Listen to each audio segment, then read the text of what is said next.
السلام علیکم ورحمۃ اللہ وبرکاتہ نحمدہ ونصلی علی رسولہ الکریم اما بعد فاعوذ باللہ من الشیطان الرجیم بسم اللہ الرحمن الرحیم۔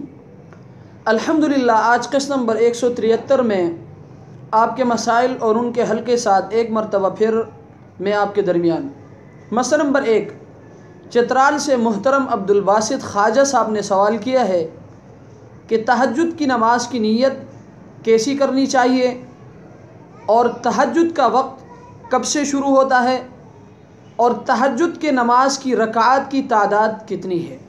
یہ سوال تھوڑے بہت تفصیل طلب ہے، اس لیے آج صرف اسی ایک سوال کا جواب دیا جائے گا۔ تو مسئلہ یہ ہے کہ تہجد کی نماز کی نیت اس طرح کرے: نویت ان اصلی رکعتی صلاۃ التہجد سنت النبی صلی اللہ علیہ وسلم، یا اپنی زبان میں یوں نیت کرے کہ میں 2 رکعت تہجد کی نماز پڑھ رہا ہوں، اللہ اکبر۔ اگر رات میں صرف نفل نماز کی نیت سے نماز پڑھے گا تب بھی تہجد کی نماز ادا ہو جائے گی۔ فتاوی ہندیہ جلد نمبر 1 صفحہ نمبر 65۔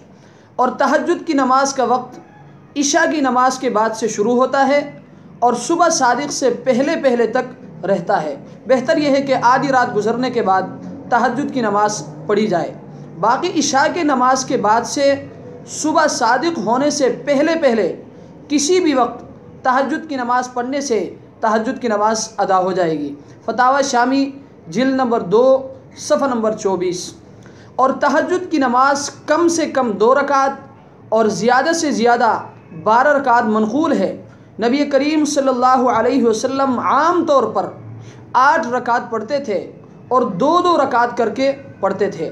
بعض کتابوں میں تہجد کی نماز کی انتہائی تعداد 8 رکعتیں لکھی ہے اور فقہائے حنفیہ نے 8 رکعت پر مواظبت اور مداومت کو مستحب فرمایا ہے، لیکن اگر گنجائش نہیں ہے تو 2-4 رکعت بھی کافی ہے۔